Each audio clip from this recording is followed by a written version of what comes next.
পরম করুণাময় অসীম দয়ালু আল্লাহর নামে শুরু করছি। সুপ্রিয় মুসলমান ভাই ও বোনেরা, আসসালামু আলাইকুম। আমরা কবরস্থানে গিয়ে কবর জিয়ারত করি। কবর জিয়ারত করার কতিপয় আদব আছে, কিন্তু আমরা কবরস্থানে গিয়ে এমন কিছু কাজ করি যা কবর পূজার সামিল।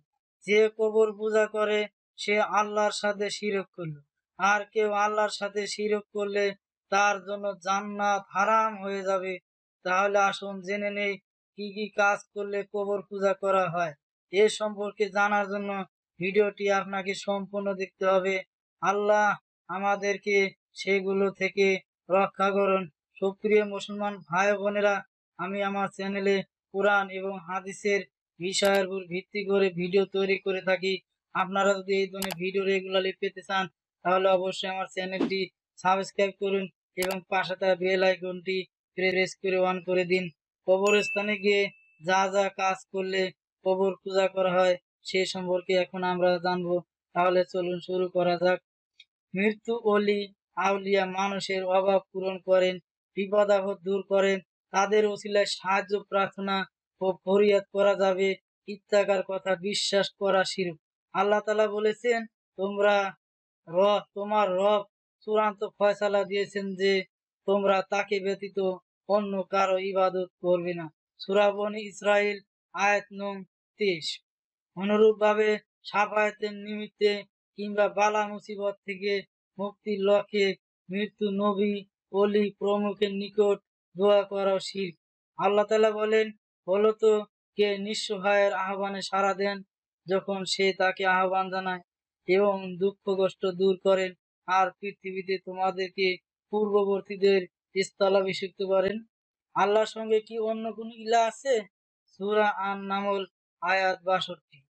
অনেকে উঠতে বসতে বিপদ আপদে পীর মুর্শিদ ওলি আউলিয়া নবী রাসূল ইত্যাকার মহাজনদের নাম নেওয়া অভ্যাসে পরিণত করে নিয়েছে। যখনই তারা কোনো বিপদে বা কষ্টে বা সংকটে পড়ে তখনই বলে, ইয়া মোহাম্মদ, ইয়া আলী, ইয়া হুসাইন, ইয়া বাদাবি, ইয়া জিলানি, ইয়া সাজেলি, ইয়া রিফাই। কেউ যদি ডাকে আই দারুসকে তো অন্যজন ডাকে মা জয়নবকে, আরেকজন ডাকে ইবন উল ওয়ানকে।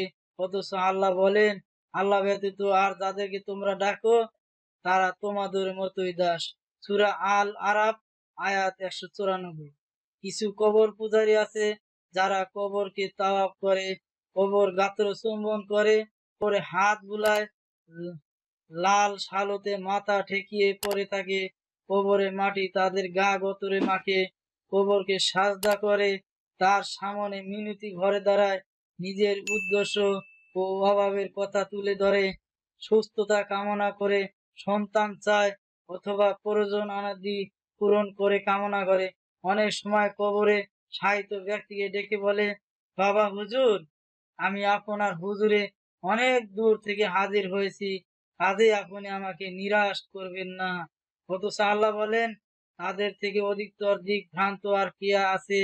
তারা আল্লাহ ব্যতীত এমন সব উপাসকে ডাকে, তারা কিয়ামত পর্যন্ত তাদের ডাকে সাড়া দিবে না। অধিকন্ত তারা ওদের ডাকাডাকি সম্বন্ধে কোনো ধরনের খবর রাখে না। সূরা আল আহকাফ আয়াত নং 5। রাসূলুল্লাহ সাল্লাল্লাহু সাল্লাম বলেছেন, যে ব্যক্তি আল্লাহ ব্যতীত অন্যকে তার সমকক্ষ বা অংশীদার মনে করে তাকে আহ্বান করে আর ওই অবস্থায় ওই কাজ থেকে তওবা না করে মারা যায় তাহলে সে জাহান্নামে প্রবেশ করবে। সহিহ বুখারী হাদিস নং 4497। কবর পূজারীরা অনেকে কবরের পাশে মাথা মুন্ডন করে। তারা অনেকে মাজার জিয়ারতের নিয়মাবলী নামের বই সাথে রাখে। এসব মাজার বলতে তারা ওলি আউলিয়া বা সাধু সন্তানদের কবরকে বুঝে থাকে। অনেকে আবার বিশ্বাস ওলি আউলিয়া সৃষ্টি জগতের উপর প্রভাব খাটিয়ে থাকেন, তারা ক্ষতিও করেন উপকারও করেন। অথচ আল্লাহ বলেন, আর যদি আপনার রব আপনাকে কোনো অমঙ্গলের স্পর্শ আনেন তবে তিনি ব্যতীত অন্য কেউ সেটার বিমোচনকারী কেউ নেই। আর যদি তিনি আপনার কোনো মঙ্গল চান তাহলে তার অনুগ্রহকে তিনি ব্যতীত রূপবার কেউ নেই। সূরা ইউনূস আয়াত নং 107। এইভাবে আল্লাহ ব্যতীত অন্যের নামে মানত করা শিরক। মাজার ও দরগার নামে মোমবাতি আগরবাতি মানত করে অনেকে এরূপ শিরকে জড়িয়ে পড়ে। আল্লাহ আমাদেরকে এই সকল শিরক থেকে বাঁচিয়ে রাখুন। সকলে বলুন আমিন। সৌজন্যে ইসলাম হাউস।